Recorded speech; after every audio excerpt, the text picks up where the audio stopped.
A great general once prefaced his writings on the history of warfare with the comment, "I have not written this book to glorify war.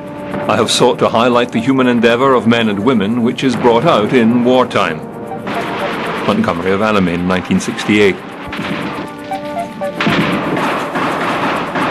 So with this series, The Amazing World of War Machines, we shall not glorify war, but highlight the ingenuity and flexibility of the human mind in overcoming the theoretical and technical challenges of the times.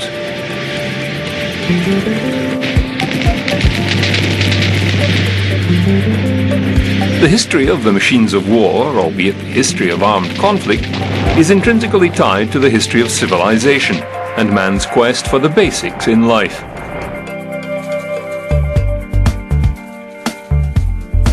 From the dawn of time, people have endured conflict, and in so doing discovered the value of technological advantage. The army most likely to be victorious on the battlefield would be the army with the edge in tactics, delivered by a technological advantage in weaponry. Time and again, the better bow and arrow won the day. The Assyrians had the battlefield superiority with their chariots, able to take advantage of the flat desert terrain.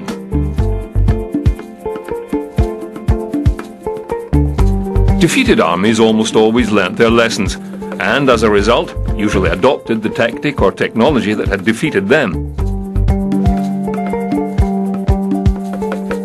This leveling of the battlefield would then lead to further breakthroughs in technology to regain the upper edge.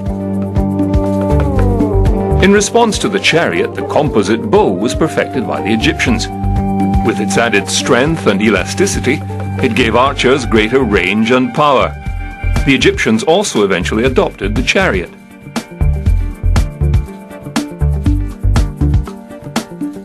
In defense of superior arrows, the Sumerians developed armor, cloaks studded with small circular metal pieces and larger shields, which the Romans used to create the phalanx.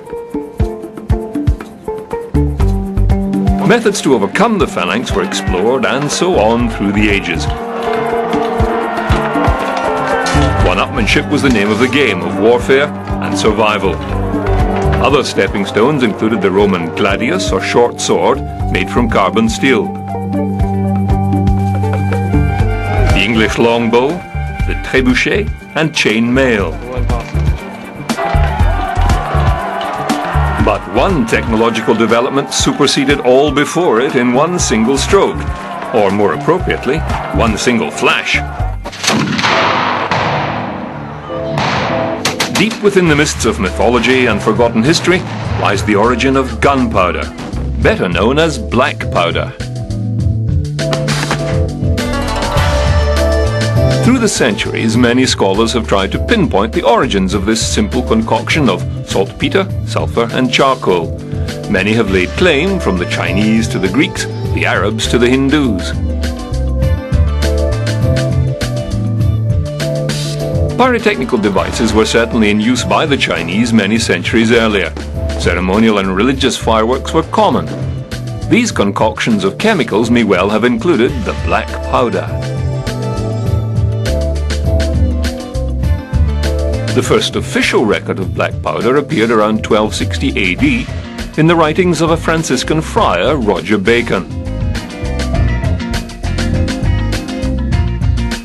The use of black powder at the time seems to have been restricted to pyrotechnic novelties and fireworks.